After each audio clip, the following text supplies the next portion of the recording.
Shalom, bonjour, peuple de Dieu, bonjour. Bienvenue sur Lukondi Prod. Moi, c'est votre précieux frère, Jean-Pierre Lukondi. Et il est temps de suivre le pasteur François Mutombo. Voici l'homme dans la délivrance dans le mariage. Et aujourd'hui, nous allons suivre le 19e jour. Et quant à moi, je vous invite de rester branchés, de rester scotchés, de rester cimentés sur Lukondi Prod. Et vous n'êtes pas encore abonné, abonnez-vous et activez la cloche de notification pour suivre le numéro 20. Restez branchés, on se retrouve tout juste après. À toutes.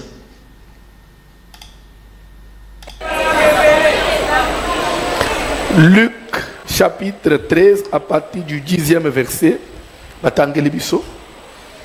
Évangile selon Luc à son 13e chapitre, à partir du 10e verset, nous lisons au nom de Jésus-Christ de Nazareth. Jésus enseignait dans une des synagogues. Yesu azopesa malakisi na moko na eyamba Le jour du sabbat. mukolo na bango ya saba, mukolo ya bopemi, mukolo ya samedi. Et voici, Saba ezalaki jour nini?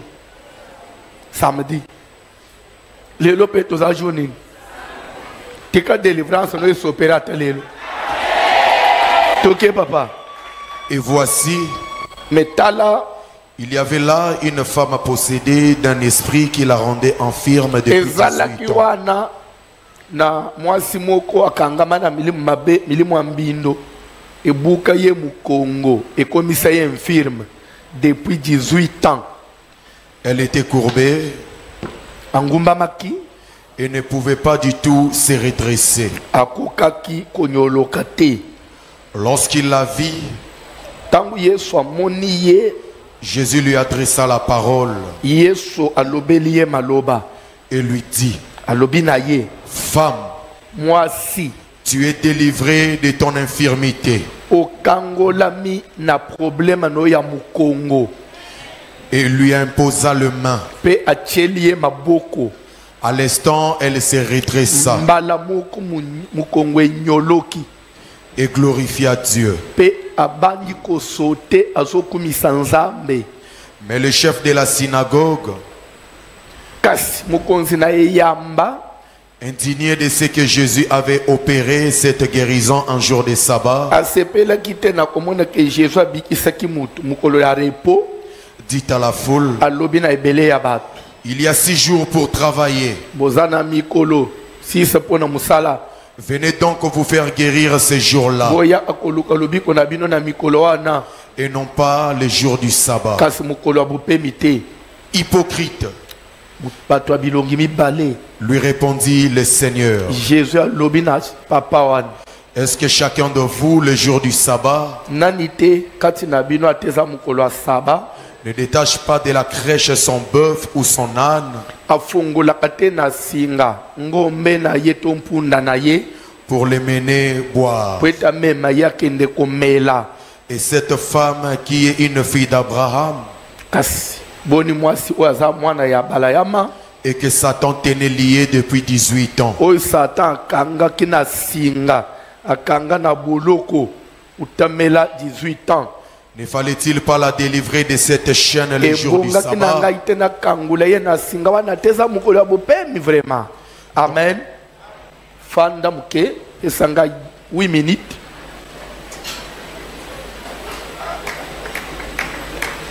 Vous savez,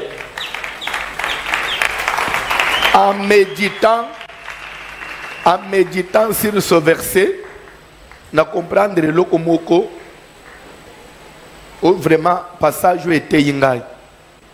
Jésus a dit que chacun de vous, les jours du sabbat, ne détache pas de la crèche son bœuf ou son âne pour les mener boire.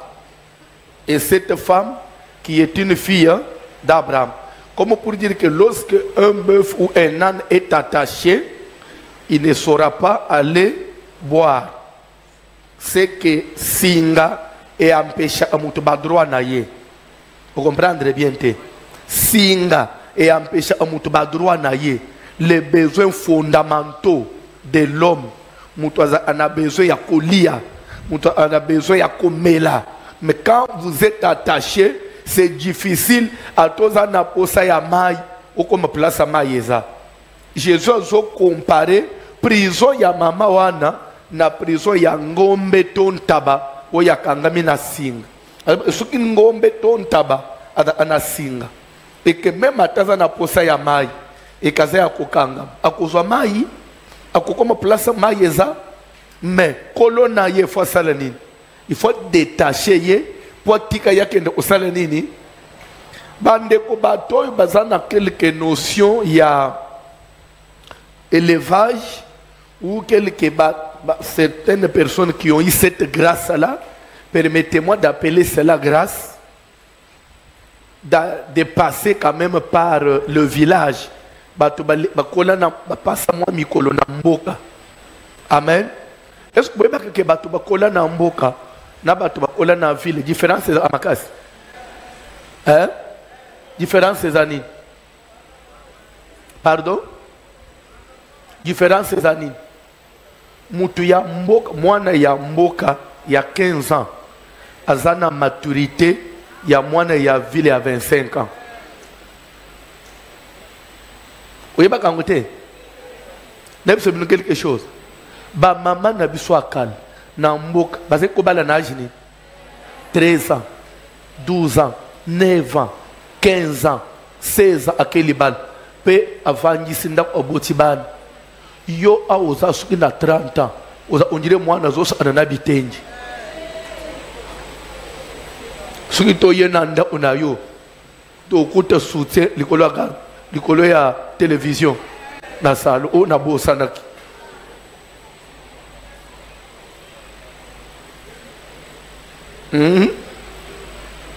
et soko yebite bana ba se belé ya ville ba yeba akolamba te e belé aw o yebi kolamba te nazoka okei pena libal o yebi kolamba te bilo yo sala ka wana akolamba otokisa atolamba yo tokisa kati otokisi pondu otokisi ntaba otokisi mbisi ya kokauka otokisi yango. Vous préparez poisson ya kokauka ozomona mbisi etikali kaka makasi na sauce na mbisi ebalani te. We bibilo osala pe sauce yango eza mai bufanja ata nazoloba na yo batozo beta kara conscience na yo moko yo soki bapeso mzungu wa fufu olamba fufu 10 personnes bakuli yango ekobima mbuma koleka na kayaso bazosalela nzela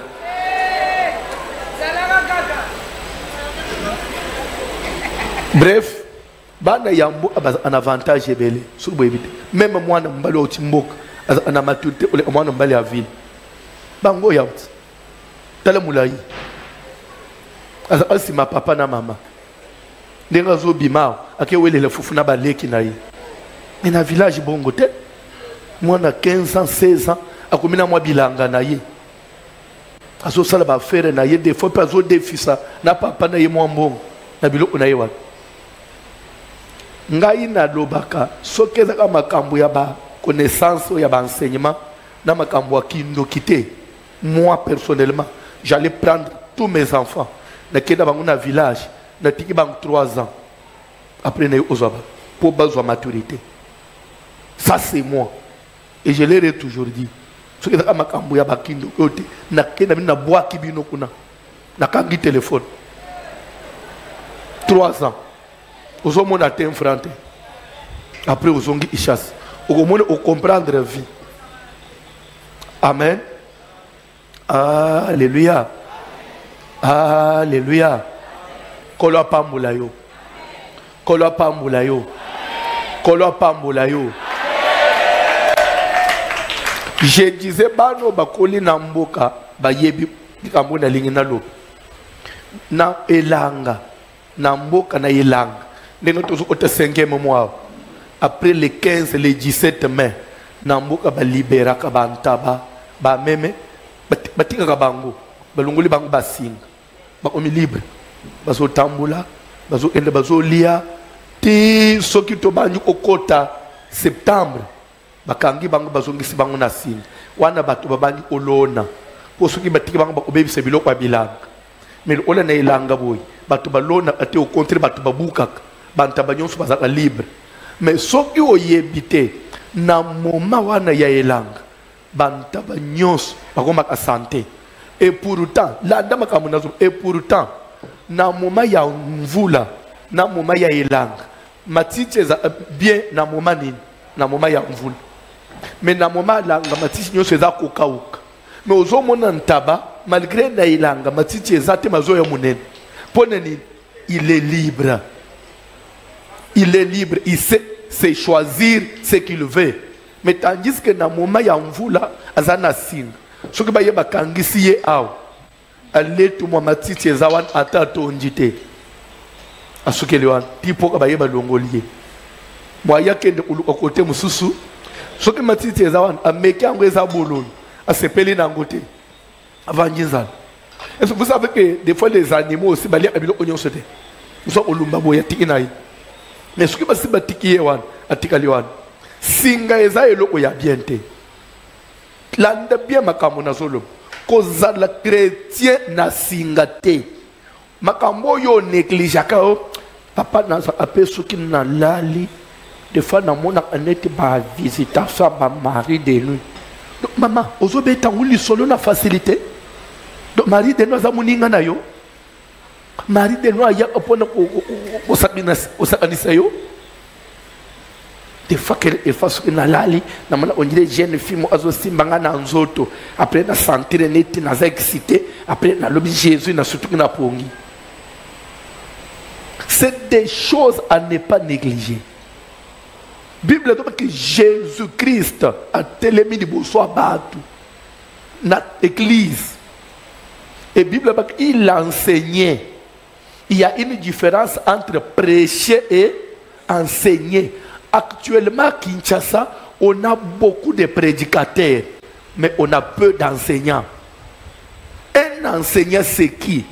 Un enseignant, c'est quelqu'un qui sait prendre un verset, il le décortique. Il décortique le verset. Il sait donner l'introduction, le développement et la conclusion. De ces seuls versets-là, il peut vous ressortir beaucoup de sujets. Il y a que vous êtes prédicateur, vous pouvez tirer beaucoup d'enseignements quand lui parle. Les enseignants. C'est pourquoi la Bible ne dit pas qu'il n'y ait pas parmi vous beaucoup de prédicateurs. Non.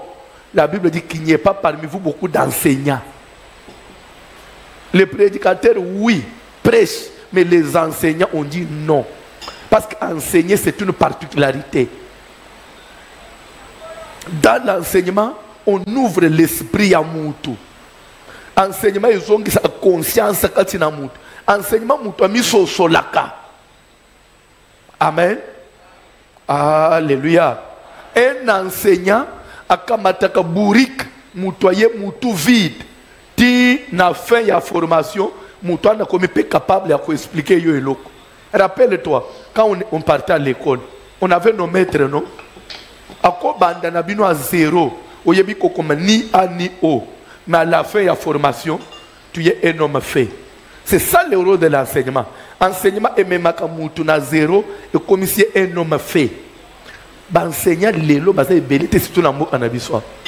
Au commune bami bambi batitre amouké professeur, docteur, enseignant. Mais pèse sur cher. Ozongi mboka. Ozongi mboka. Et comme il a cher wan ko barashika baba ndeni. Là très bien. Ces jours-là, Jésus ne prêchait pas. Mais Jésus faisait quoi? Enseigner.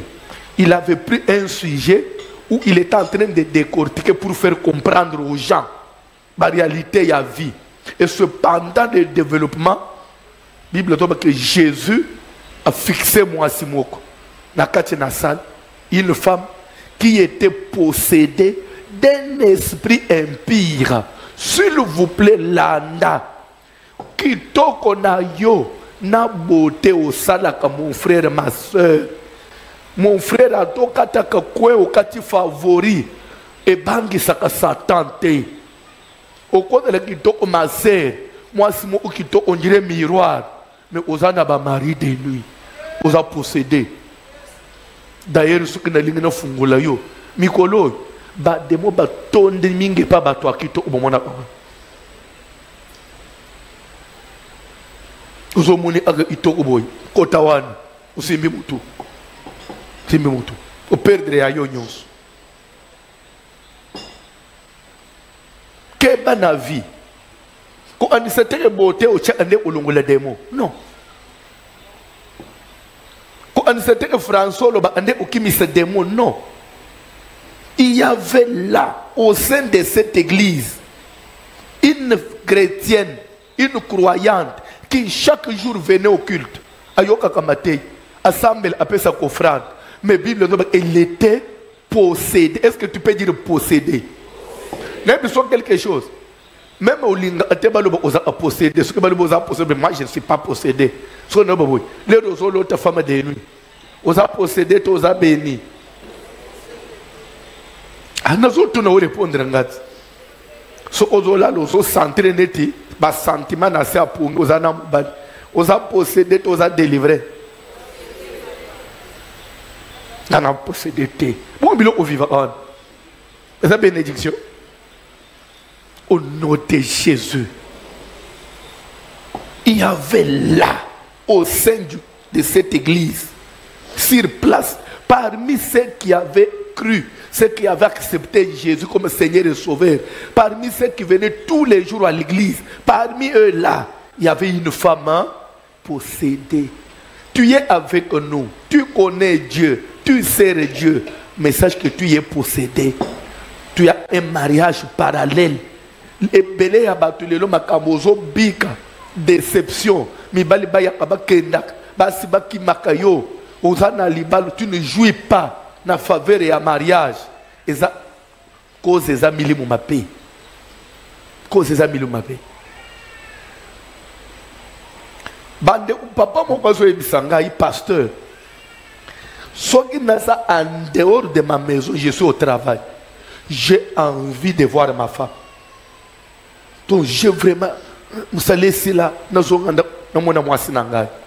Alors vraiment je brûle d'envie. Soki na utika musala na kati moto na koti na lupango na katika moto na kiti na voiture na kotika na pulu soki na moni ata lekani kande matinga na yiniye osana bambatelo en sa présence je ne la supporte pas, mais quand je suis loin d'elle j'ai envie d'elle. Okomona ata tuninga elo enjira malamu pe ko so aneban to kangani binemi. Est-ce que ce qu'on a bimi des fois je me demande, oh, moi na bato a salingayi ni. Pourquoi na réagir boy? Na ok, ce qui n'a je vais lui demander pardon. Na komika na poto. Regarde au senge pardon ani pour mata. Na silikipe.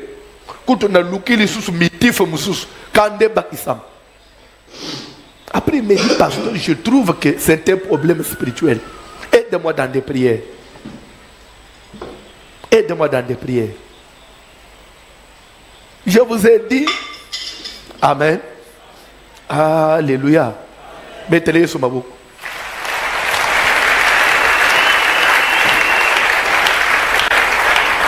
Période na bande qui opère les enseignements sur les phénomènes mari et femme de nuit. Bah époque wana na mona makam. Des fois j'ai bergé ici bah papa, bah frère, bah côté délivrance sous tout un mois. Service à 30 jours. Délivrance à Tongo Midi. Pour délivrance.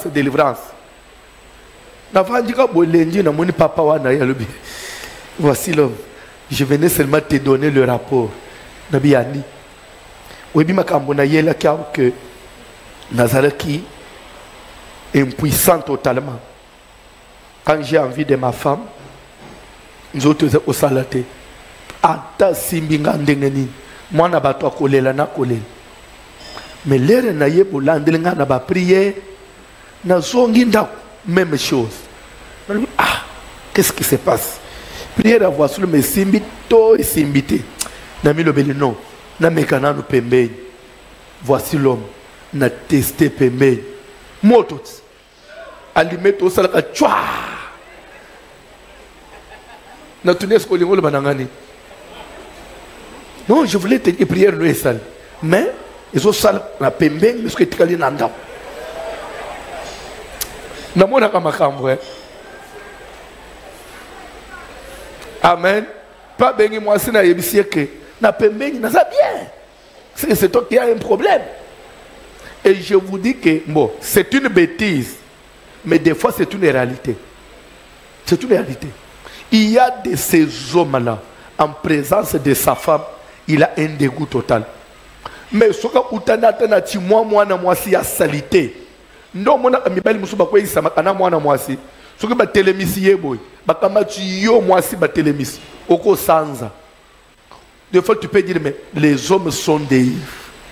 Est-ce qu'il peut aller avec cette histoire? Mais, spirituellement, et si mbongo. Yamune bisakaba, kitoko ya nzoto, et sa délivrance te. Ndengo bongisa nzoto, bongisa pe mulimu. Tika na poko na lelo. Soko da na singa, même ya famille. Et katana. Et katana. Vers les années 91, makambu ya délivrance, ezaki na penza mingi na ishasa wote. Ezaki na fille moko Rebecca. J'ai oublié l'autre nom. Akomaka livre moko, il est venu libérer les captifs. Rebecca Brown, oui. Il est venu libérer les captifs. Amen. Alléluia. Yo tanga ngote hein. Yo kanana bane na zolo bawa. Yo za ina no botamite. Oui ou non? Les lots comme il peut vendre na biso. Zamba ça compliqué hein. Eh. Moi na ya lobi lobia. Tozolo ba pozo manke biso respect. Na to kofi moko. Ke baka na bino nenga bo fanjwa. Poke baka. Hein? Au monde na telema naza ya kala boke baka na ngai boke bito boke bité ah siko na ko avancer boke baka na bino na zoto na mwana mususu o mona mobuto na mona mobutu te siko na tuna na osolo na yo ni telema bima o mona mobutu te mais je vais pas la faire comment je vais traiter avec toi mususu na musée ya lobia oui, puis vous êtes. Au moins, vous êtes. Vous avez 3 ans. So, nga na sokosola noni. Bima kende. Fire! Landa bien-aimé. S'il te plaît. Le diable existe. Lucas délivrance. Lucas délivrance. Lucas délivrance. Na makambo toyoki ba réalité belé. Une femme qui te dit papa malamu kutu nazala nazo lota malamu kutu nazala nazangamo nazo tele film nazo tala moi vidéo na téléphone je me sens femme là je me sens femme mais quand je suis avec un homme insensible total et des fois quand je vais avec un homme je fais semblant quand on peut sentir que nazawana te na ko sala semblant des fois je bolimbisanga hein makambo ezaka na sonyi na kati soki to tie sonyi liboso na otebi noté la sœur me dit des fois je fais des faux gémissements vous comprenez les gémissements j'ai gémi mais ya lukuta pour sentir que je ressens quelque chose je ande et l'autre côté quand pour sentir te mais soki azate je sens que je suis une femme est-ce que c'est normal? Est-ce que c'est normal? Au cours de l'offendiao, au cours de semblant na mobali, menga na za pasteur na za munganga. Luka ozwa délivrance.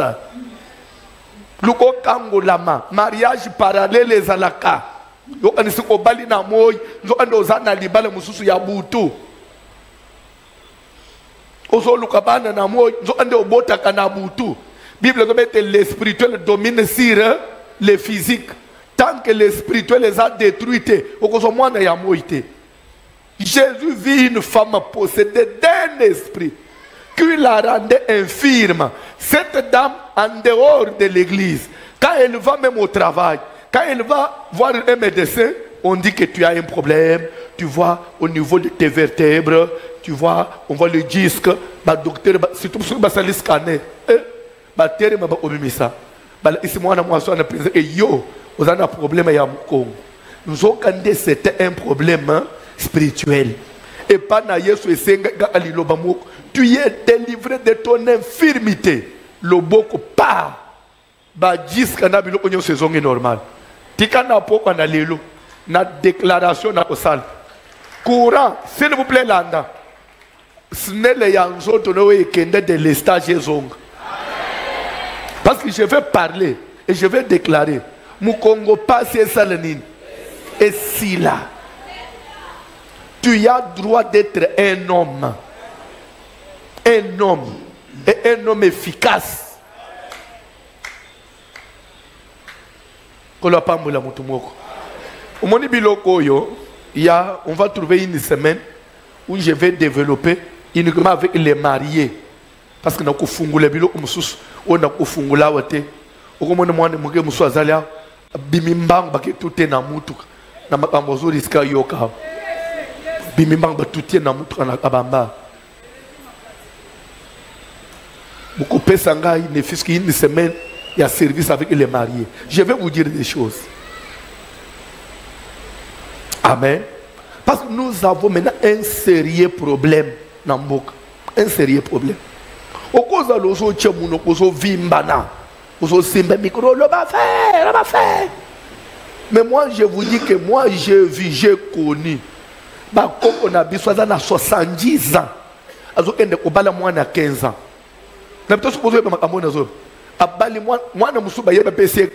Moi na 15 ans.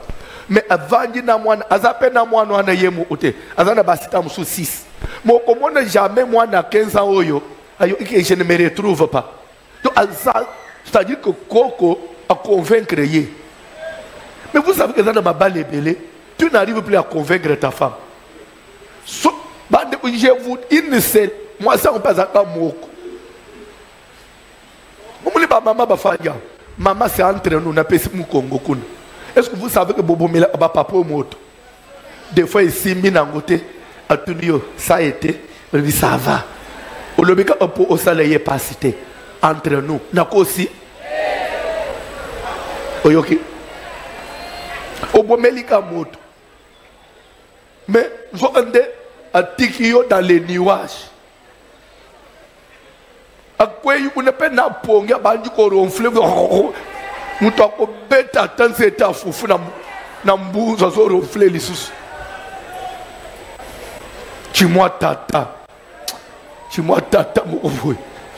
Mate esili na sili kipemba botele malikolo. Ate chimwa tata na pesika na sili ki botele ma. Au monde pe chila je bache mande fu likolo njira voici l'homme.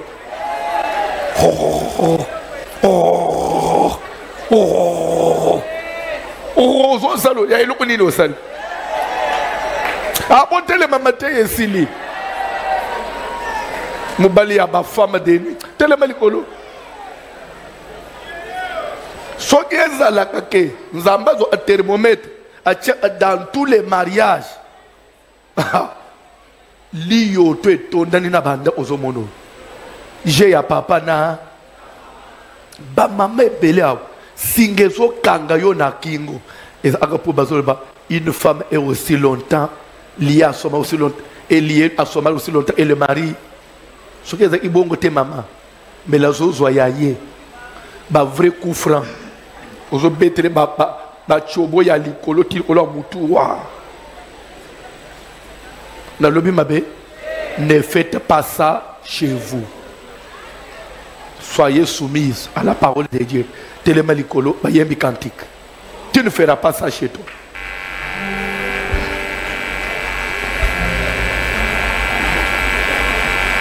Maurice, ozo seka sekani. Talabatus.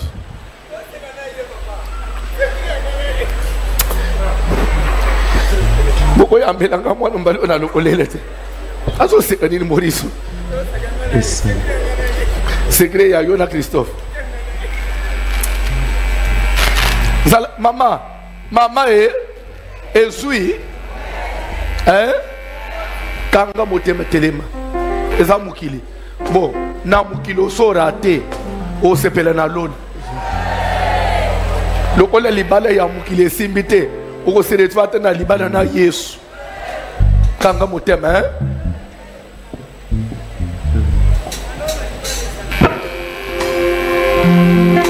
otelema te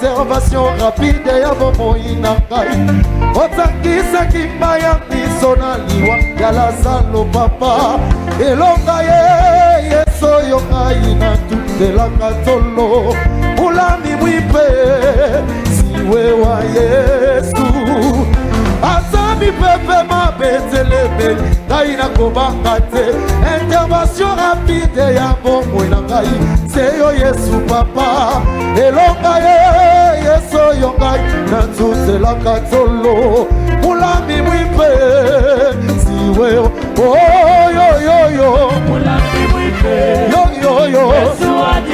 Yesu adinanga mulami mwipe Yesu mulami mwipe yo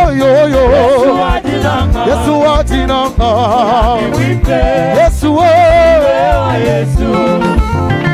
Zambe na Pierre na boloko azali pe zambe na ngai oya salela ki Pierre na boloko akosalela ngai elonga ye Yesu yo ngai na tutelaka tolo mulami mwipe siwe yo mulami mwipe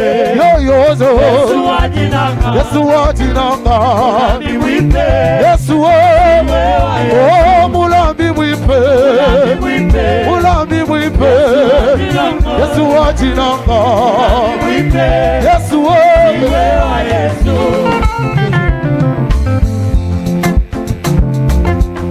olololo Zambe na délivrance sopangu ya na yo Zambe na délivrance sopangu ya na yo Zambe na délivrance sopangu ya na yo Zambe na délivrance sopangu ya na yo Zambe na délivrance sopangu ya na yo Zambe na délivrance Zambe na délivrance sopangu ya na yo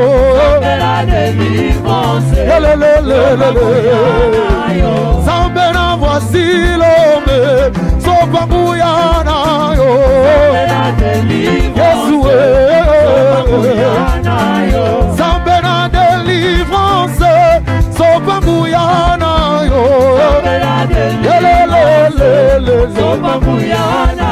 Wamilele Mungu wa baraka ni Yesu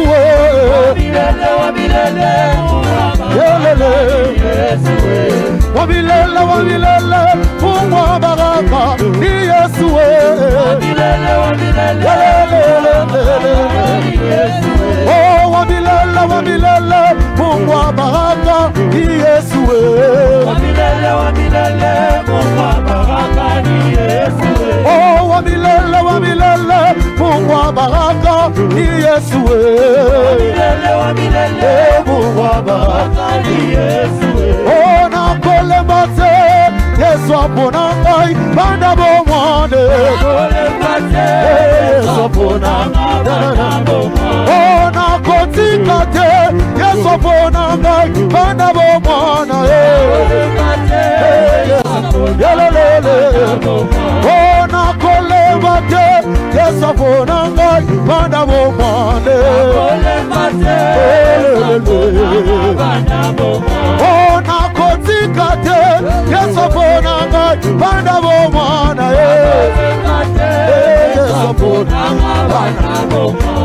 la paix de Jésus à tout le monde. La paix de Jésus.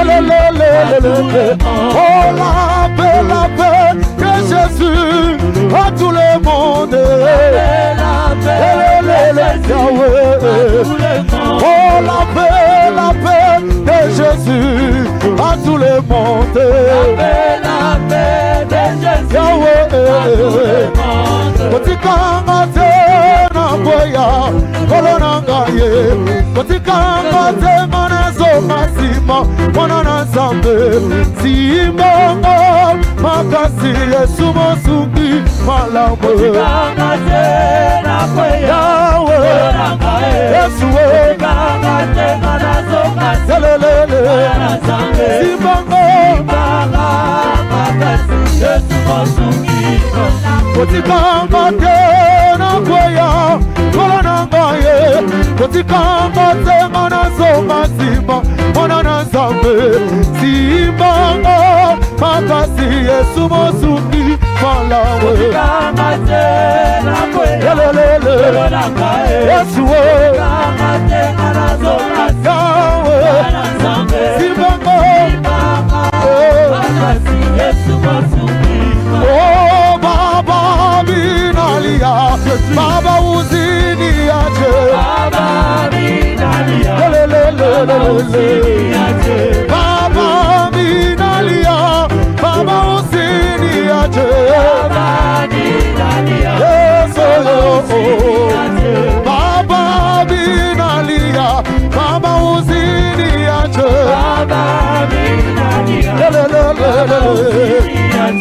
Olo na lelio Olo koti kamate Olo na lelio Olo koti kamate Yahweh na lelio Yahweh koti kamate Olo na lelio Yahweh Olo koti kamate Yahweh na lelio Yahweh koti kamate Olo na lelio Olo koti kamate Akwena zambi mukwa Udi mutamba masiye Akwena zambi mukwa Udi mutamba nawe Yawe wangeyo Ujilumwe mwalwa bikono Chikula wangeyo Udi shova shire Akwena zambi mukwa Udi mutamba masiye Akwena zambi mukwa Udi mutamba masiye Yawe wangeyo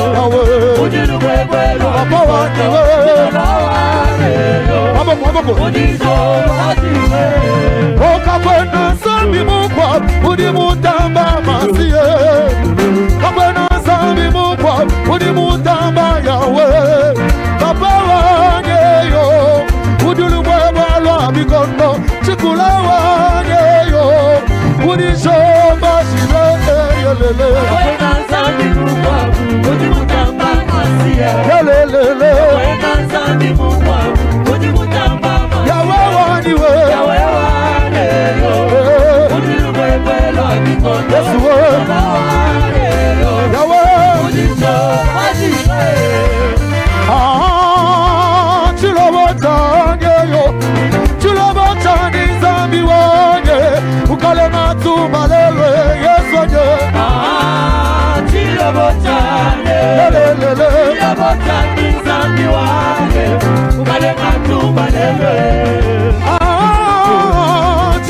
Chilobotangeyo Chilobotani zambi wanye Ukale matumba lelwe Champion Chilobotane Yawe Chilobotani zambi wanye matumba lelwe Wani mukale manu Yesu Wani wefe Mukale mani Yesu Ei Papa wange yoyoyo Mukale mani Yesu Tulamani mukwabu mwanza wange Mukale mani Yesu Tulamani mukwabu Papa wange yoyoyo Mukale mani Yesu Ei yoyoyo Mukale mani Yesu Ei Papa wange yoyoyo Mukale mani Yesu Tulamani mukwabu Papa wange Mukale mani Yesu Tulamani mukwabu Santo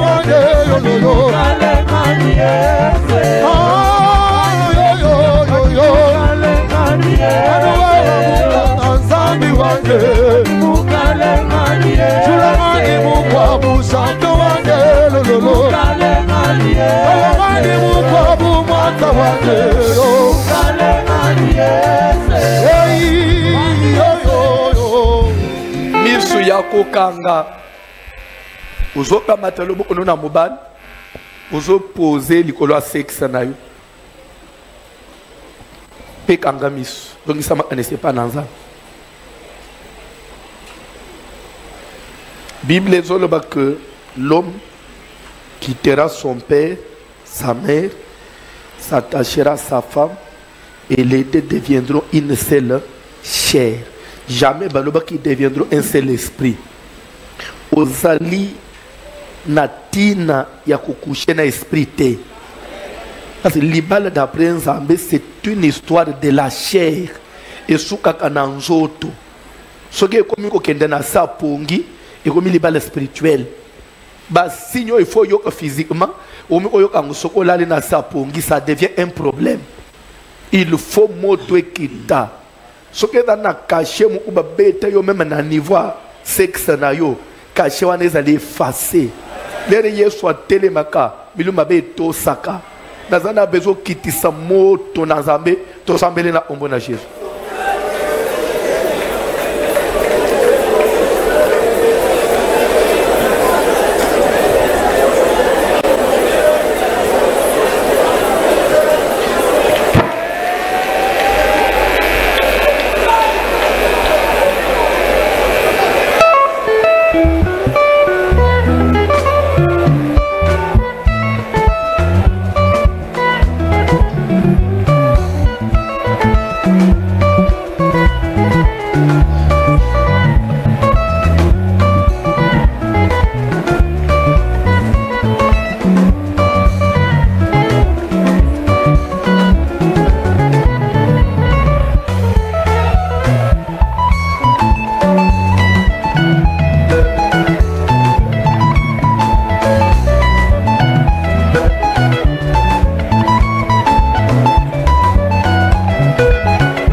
Seigneur, n'a pas se séparer, n'a pas kabola, n'a pas panza, nous parlons de ce molili, ouais, se contacter à partir de sexe nanga, nous parlons de ce parallèle, ouais, mariage chabouzo, ouais, mon sang compte bien c'est impossible, est-ce que la bouche de l'eau, là où j'ai placé ma main, mon son ensemble sopela, mon son ensemble sopela, mon son sokota, mon son sokota, mon son sokota, ce que ça les monnaies sur Atika ba semence ça y est, et puis ça que schéma kokota, ya quoi choper ya kobe pisa, mon son ensemble sopela, mon son ensemble sopela, mon son ensemble sopela, le feu de Dieu, le feu de Dieu, le feu de Dieu, le feu de Dieu, le feu de Dieu, et ce qu'on s'en a sexe, et sopela, c'est nous avons se séparer, le mouton nous s'asselia, voici à Boutsu, Kokomo kwa Bukolo, papa nous pas Boutsu nani, on y a passé à sexe na kota, na se kosa, na se posa, na déclara, que yoko la sawana, na koko balase, na koko kutana na simo sosote, na bobali ya koko mona ngate, Seigneur, na poko de l'eau, moto na nzambe sokita, là où je placé ma main, moto sokota, là où je placé ma main, séparation au salama, le feu de Dieu, le feu de Dieu, le feu de Dieu, le feu de Dieu, le feu de Dieu, le feu de Dieu, le feu de Dieu, et sopela, et sopela, et sopela, et sopela, et sopela, et sopela, et sopela, et sopela, et sopela, au nom de Jésus, au nom de Jésus, au nom de Jésus, nous devons ça se caparer dans sexe nanga. Oya konza, akonza pa vanda. Oya konza, akaka boss na mariage à Libana, na mariage à solo. Oya konza, a bloqué fermeture. Alors que tant qu'il y a sawana, papa la koko mona ngate, moi ça koko mona ngate. Le skemo sur la table sopela, le feu de Shaddai, le feu de l'Éternel, le feu de Vora, le feu.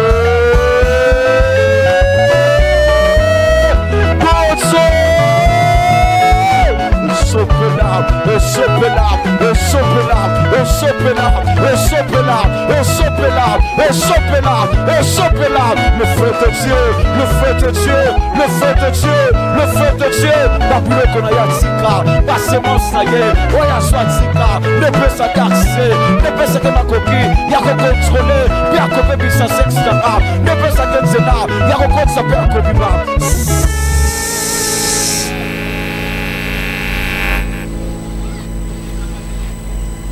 Vous allez concentrer. Kolongola lobo ote. La délivrance, c'est d'abord la proclamation. Jésus lui annonça la parole. En d'autres termes, Jésus déclara: femme, tu es délivrée. Il n'a pas dit tu seras délivrée. Il n'a pas dit tu vas être délivré. Tu y es. La délivrance, nous devons la vivre au présent. Nous au sentir dans nous autres un grand changement. Ça l'a concentré. S'il y a une force négative et agit dans nous autres, je déclare ce soir, si vous êtes sous un mauvais sort, la famille, au nom de Jésus, je déclare ce soir,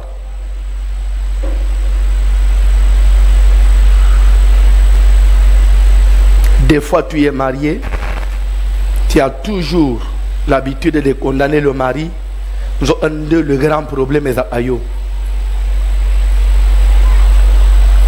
Nous autres, nous avons Marie de nuit, il a tout le temps attaqué ton mari dans la chambre.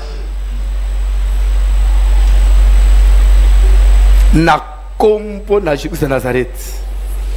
Vous allez concentrer. Kaka nandenga na zoloba. Et dans la bateau, vous sentir moto déjà. Même na si alibo monaye. Et dans la bateau, vous sentir moto même na niveau sexe. Moto même na sima. Moto na kati ya nzoto.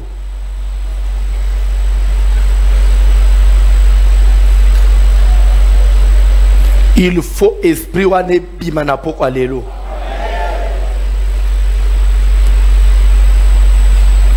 Demo wane il faut bima, il faut lâcher vina yo. Moto na nzambe. Ils ont traversé. Moto ils ont traversé. Au nom de Christ de Nazareth. Singa famille Katan. Moi c'est Aboutoua Kende. Moubali Aboutoua Kende. Même si c'est un esprit de famille, Azala Noko, Azala ex, Azala papa Botanga, Ito maman Botanga, je lui intime l'ordre ce soir de te quitter. De te quitter. Il n'a qu'un seul choix. C'est te quitter. Je le juge maintenant par le fait du Saint-Esprit. Pas de résistance.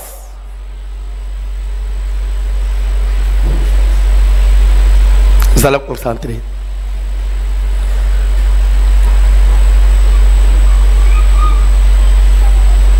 Vous allez vous concentrer. La main de Dieu est dans la salle.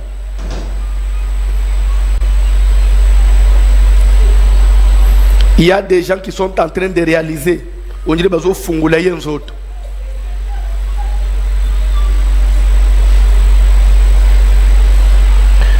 Bible, c'est dans le calme que viendra ton salut.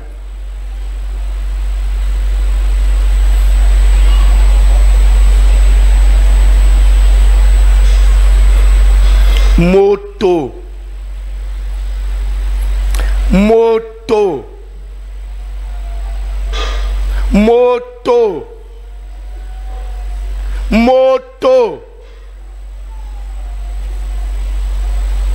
Même vous qui nous suivez à distance, la main de Dieu n'est pas courte pour sauver. La délivrance, ça se proclame. Ce soir, je proclame que tu es délivré de cet esprit de mari de nuit, de femme de nuit, qui t'a beaucoup tourmenté. Il n'a qu'à partir. Maintenant même. Esprit impur, je te cède le passage. Je t'ouvre la porte. Je le déclare par Jésus ressuscité. Libère sa vie maintenant. Libère sa vie maintenant. Bima, bima. Na lobozo kende. Na lobozo kosa. C'est la délivrance ce soir. Ozo zika. Ozo zika.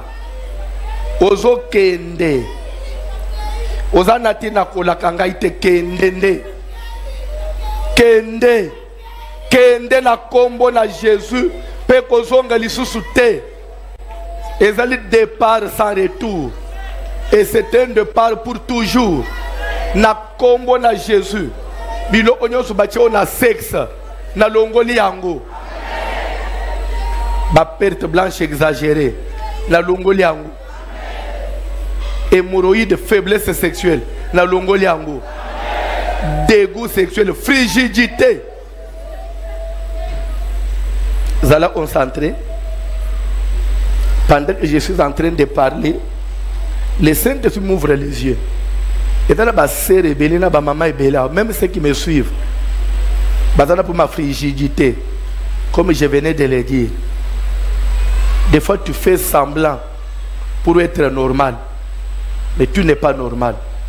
Je donne l'ordre par le Saint-Esprit. Puissance Seigneur, c'est insensibilité. Il y a frigidité. Dans zoto na yo, na kombo na Jésus-Christ ressuscité.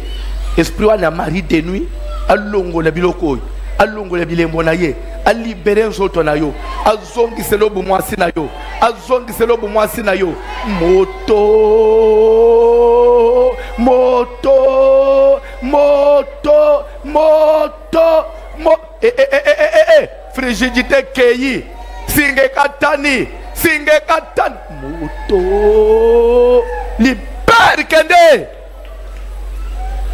azo bima singe zo katana singa mulile zo katana singa mulile zo katana au nom de Jésus, au nom de Jésus, au nom de Jésus, au nom de Jésus, au nom puissant du Seigneur Jésus.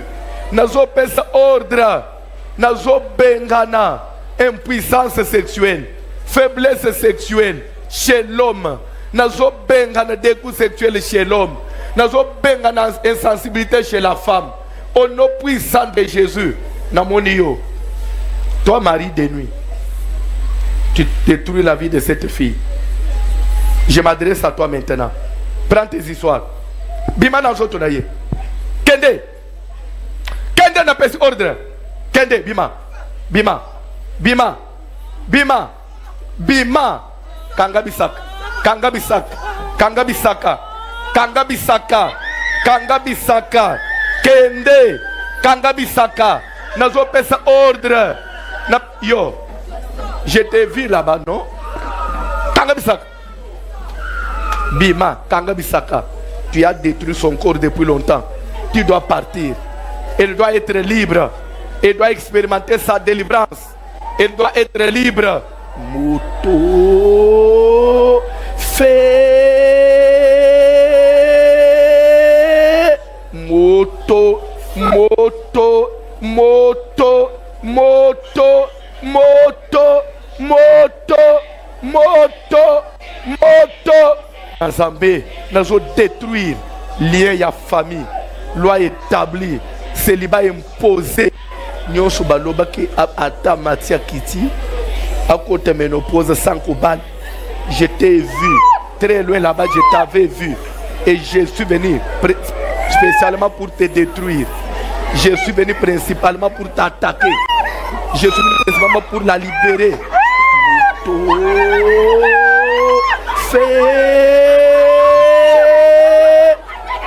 Yo, yo, yo, yo. Akobala te, okosi, akobala. Je prêche le mariage. Akobala. Je prêche le mariage. Nadobi akobala. Moto. Moto na Zambe. Moto na Zambe akobala. Akobonga. Moto na Zambe. Nazo panza.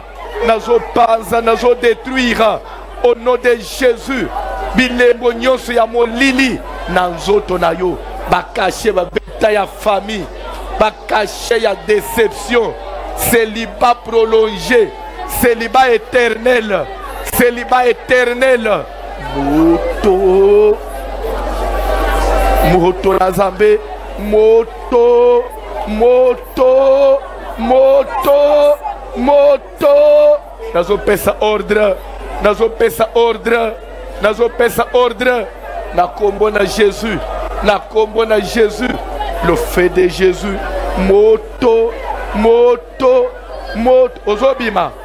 Kanga bisaka. Kanga bisaka. Kanga bisaka. Yo, hey, kende. Yo, bima, bima, bima. Bima na soto, bima. Kende. Kanga bisaka. Kanga bisaka. Je sors. Yo. Je sors. Je sors. Bima. Je sors. Na sikoi. Maintenant même.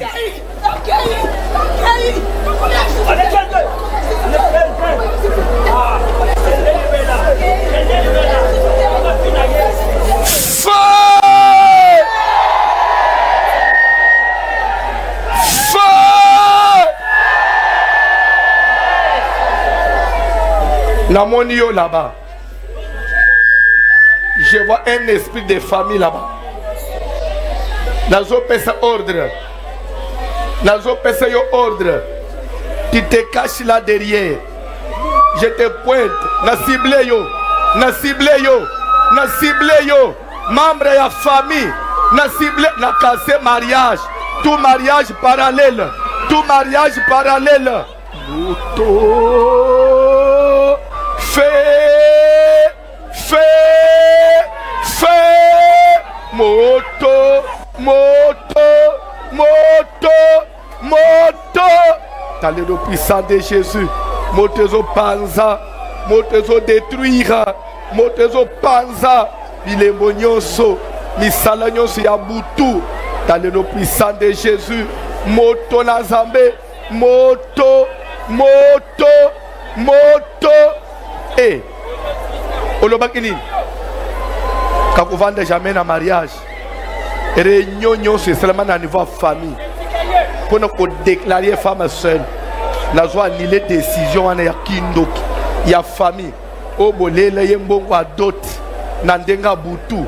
Lélo nous avons proclamé qu'elle est délivrée. Elle est libre. Jésus-Christ a été au Fongolaye. Jésus a été au Fongolaye. Na kombo na Jésus. Membre. Ozala noko. Yo noko famille. Yo noko famille. Au kanga mariage. Au kanga mariage. Na kombo na Jésus. Kanga bisa. Kende. Kende bima. Yo. Yo. Yo. Yo. Moto. Moto. Moto. Moto. Moto. Et oziki. Ozozika. Namoni no komo kwao. Namoni no komo kwawa. Système ya famille. Ah, système ya famille na bandundu. Nazo namoni yango. Nazo détruire système de famille. Dans le nom puissant de Jésus. Yo nan. Yo zanani yo. Ozanani. Yo nani. Yo nani. Yo nani. Moto. Moto. Fais.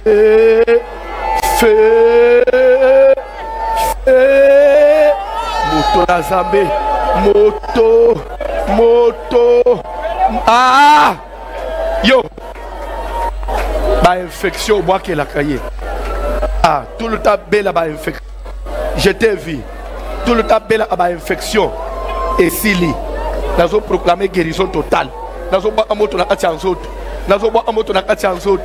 Le puissant de Jésus, le feu, le feu, le feu, le feu. Moto, moto, moto, moto, moto, moto, moto. Namon. Na musika na monakio. De loin là, je t'avais vu. Puissance à Marie de nuit.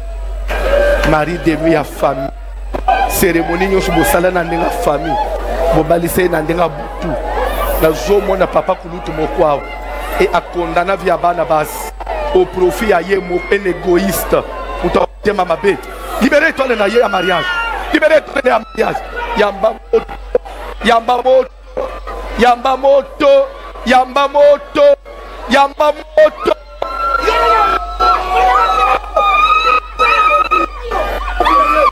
Awanan.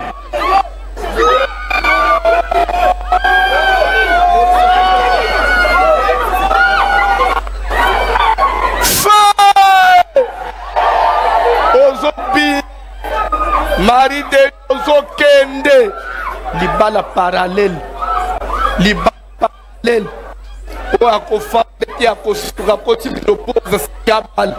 J'ai compris votre calcul. Maintenant, je proclame qu'elle est délivrée de tout mariage parallèle. Délivrée. Moto, le feu. Kadena Zoto. Kadena Nyosubwe Mosaye ya Mulili ya Butu. Moto. Ah, c'est la mariage. Moto, les balagnons sur la famille. Nous avons un chef coutumier. Nous avons une présence à un chef coutumier géant. Ah, il y a village. À Balissa, il y a les dot. Zambezo Panzamisala Nayo. Moto Nazamisala Nayo. Moto Nazabezo Panzbilemo. Dans le puissant de. Au Panz. Tikaye. Tikaye okangina mi ramutembe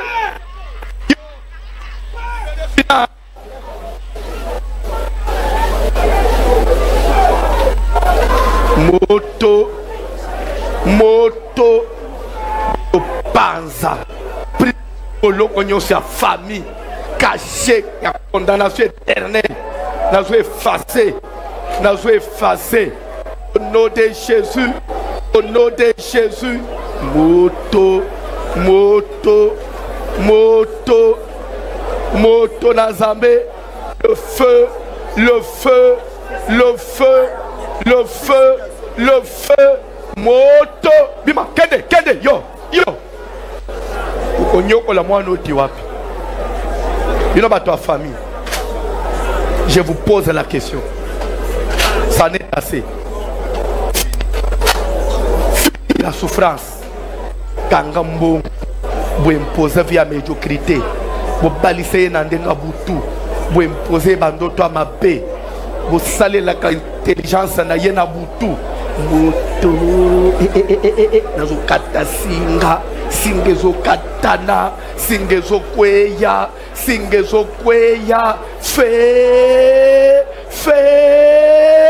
moto. La Fongolier n'a proclamé délivrance. Tu es délivré. Tu es délivré de ta condition. Tu es délivré de cette condition misérable. Dans le nom puissant de Jésus. Feu de Jésus. Moto, moto, moto. Dans le nom puissant de Jésus. Dans le nom puissant de Jésus. Moto Nazambe. Nazo Bengana. Faiblesse sexuelle. Nazo Bengana impuissance sexuelle. Nazo détruire, nazo to andekoi flèche nyoso bobetaye nyoso kangela nane longio esprit impur yo je suis venu contre toi, je t'avais vu loin là-bas, ozo libéré Vinesi oyo nazo ba kifwa bala na lobi akobala okosi moto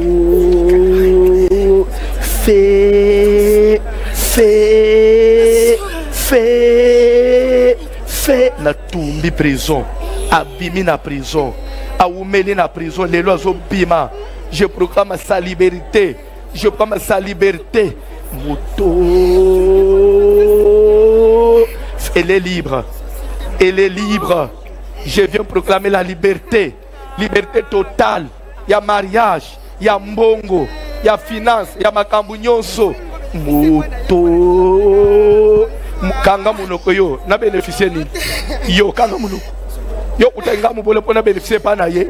Yonde ntoki mutu amotema mabe. Kanga bisa abima. Libérez vie na ye. Jésus t'intime l'ordre ce soir. Na kombo na Jésus-Christ de Nazareth. J'ai dit na kombo na Jésus-Christ de Nazareth. Finis ta mission awa. Ekende yo. Moto na Nzambe zo traverser nzoto. Moto na Nzambe moto ah yo esprit de mort na moni liwa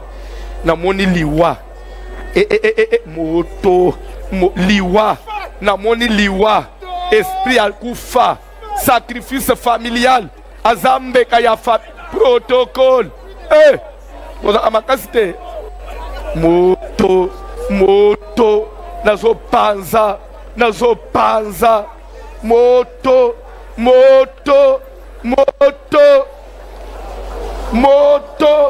moto na Nzambe vie fungwama prison ekweya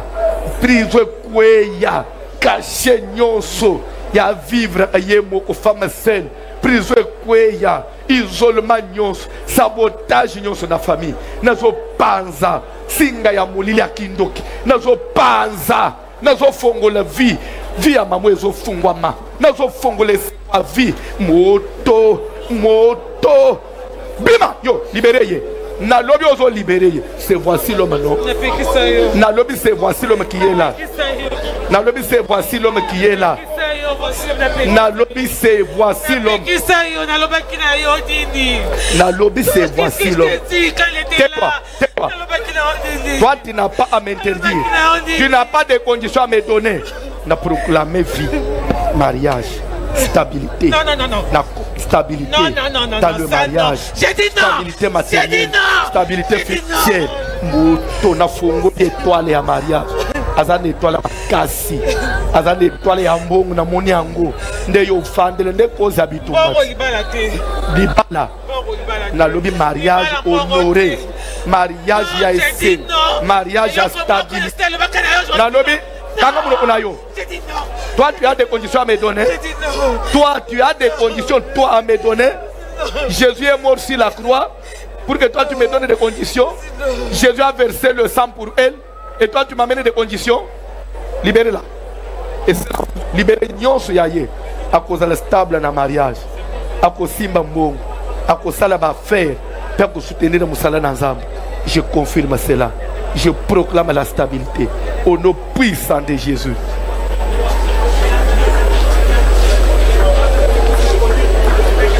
Moto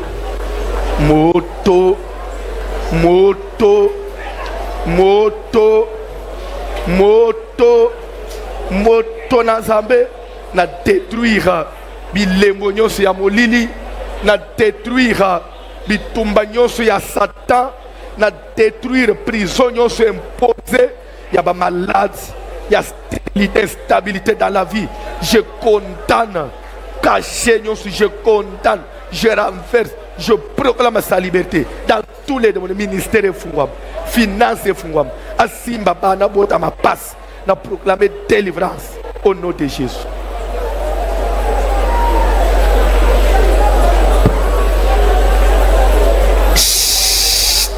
Est-ce qu'on le feu, yoka nan 5 fois. Vous avez fait yamoulaï, fait pendant 5 fois. Tokei.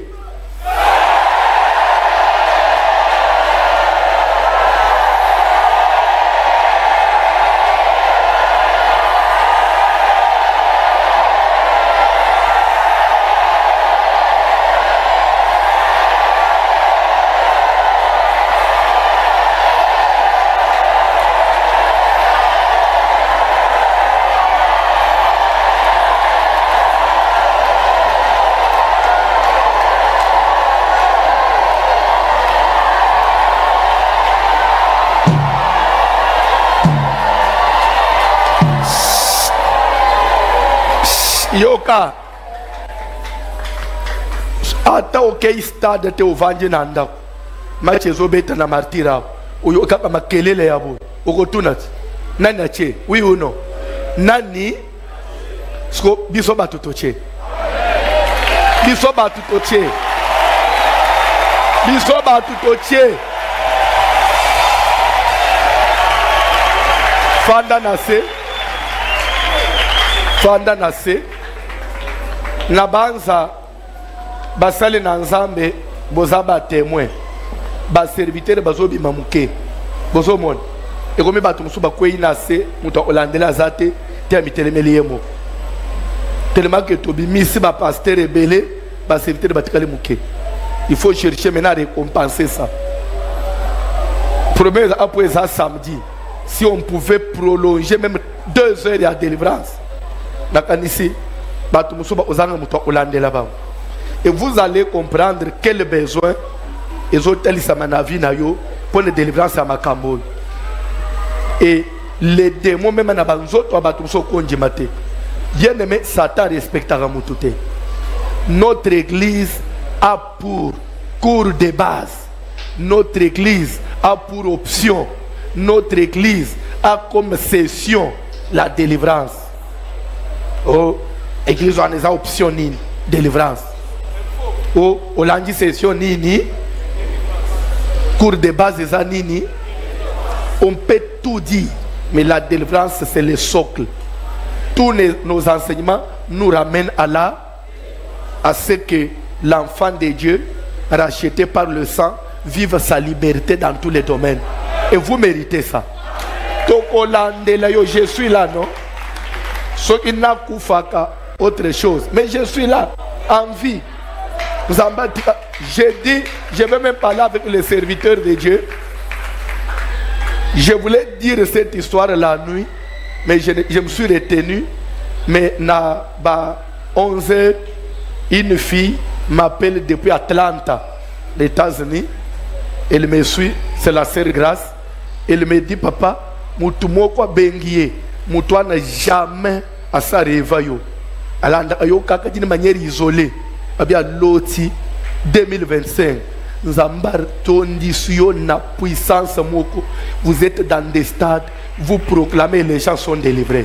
Nous consacrons l'année 2025 une année de la liberté totale. Nous activons maintenant toute la machine de la délivrance. Ne vous fatiguez pas. Moi une semaine, te proclamer moi 2 jours.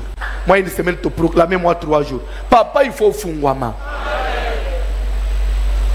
Est-ce qu'on dit au fungwama? Simba une offrande. Et ça, moment ya yobi mate. Yobi makana ere ya mabe. Keba. Kobi merte erote. Ugendo kutana na inondation na masina pa. Fanda tu si sapri to pambula yo.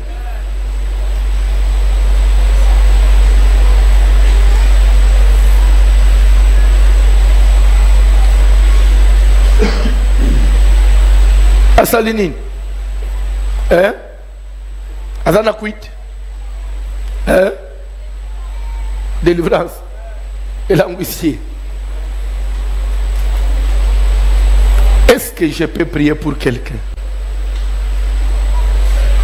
De moi, je peux ces conditions. Yo pone le homo. Soki abali akozombongo te.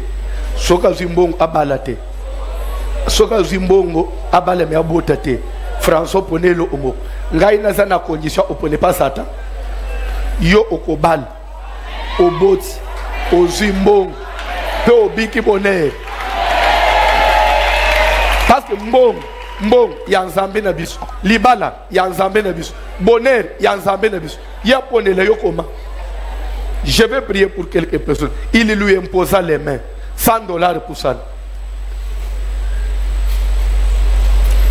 Il y a une grâce particulière qui est au-dessus même de ce que nous pouvons calculer. Bas service à vous, je vous demanderai d'assister. Pendant des moments comme ça, Dieu déploie une puissance qui est au-dessus même du ministère et pasteur. Rappelez-vous, Jésus envoie ses serviteurs, ses disciples. Même les démons nous ont été soumis en tonneau. Qui connaît la réponse de Jésus? Pendant que vous étiez sur le terrain, moi je voyais dans les sphères mystiques Satan tomber du ciel comme un nez. Au nom de Jésus, qui tient Satan, Satan, bi. Donc, onction, et l'équina niveau spirituel à disciple. C'est Satan. Pendant la délivrance, Dieu déploie une puissance, une onction sans mesure, qui ne dépend même pas de ton effort, toi, homme de Dieu. Dieu fait par rapport à l'amour qu'il a pour son peuple. C'est pourquoi il faut proclamer des services comme ça de temps en temps. Ne vous fatiguez pas. Bato ba yepono liberté. To kangula kabang. Lere bazo bonga, bazo soutenir biso. Biso pe to salenini, biso pe to bongi. To bonga kasi manabino. Mais mbongo yo faut soutenir ngana. Ya ngwana bakangi. So les apôtres suka wapi? $100 pour ça. Pour ça.